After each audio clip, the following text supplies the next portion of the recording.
Today, I'll show you how to publish a website on Ionos when you're using WordPress hosting. We'll walk through opening your site, making your edits, and then saving and publishing those changes so they go live on the internet. By the end, you'll know exactly what to click, and you'll feel comfortable repeating this process anytime you want to update your site. First, make sure you're logged in to your Ionos account and that you can access your WordPress dashboard. Once you're in, open the WordPress site you have hosted on Ionos. This usually means going to your WordPress admin area where you can see your pages, posts, and settings. If you're not sure you're in the right place, look for the WordPress menu on the left side of the screen with options like Pages, Posts, Appearance, and Plugins. That's your main control center.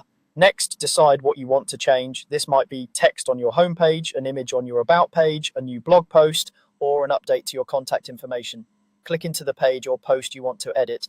If you're using the WordPress block editor, you can simply click on any text or image and start making your changes directly. Take your time here. Read everything over carefully, update any outdated information, and make sure images or buttons still look the way you want.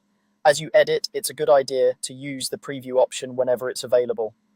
Previewing lets you see what your visitors will see without actually making those changes live yet. This helps you catch formatting issues, spelling mistakes, or layout problems before your audience ever sees them.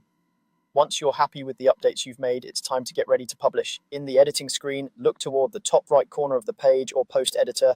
You should see an icon with 3 dots, which usually represents more options.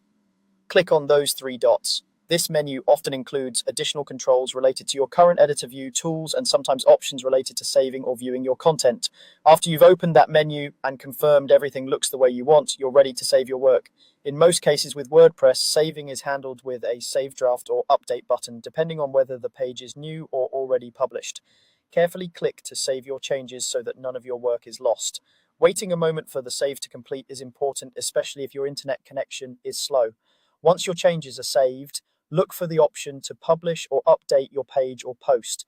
If the page is brand new, you'll see a publish button. If it's an existing page, you'll typically see update. Clicking this is what actually makes your changes live on your Ionos hosted website. After you publish, open your website in a new browser tab and refresh the page to double check that everything appears correctly. That's all there is to it. Open your WordPress site hosted on Ionos, make your changes, use the 3-dot menu and editor options as needed, save your work, and then publish or update to send those changes live. With this simple process, you can keep your website fresh, accurate, and up to date whenever you need.